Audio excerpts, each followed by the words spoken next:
বর্ষবরণের রাতে মদ্যপ অবস্থায় বেপরোয়া বাইক চালানোয় কালনা মহকুমার 4টি থানার পুলিশ মোট 34 জনকে গ্রেপ্তার করে বুধবার কালনা মহকুমা আদালতে পেশ করে।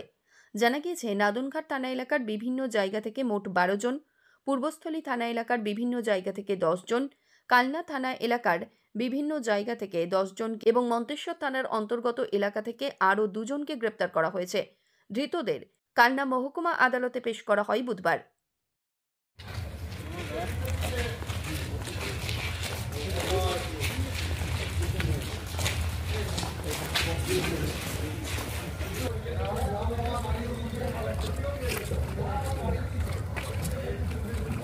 তোমায় কেউ ভাববেন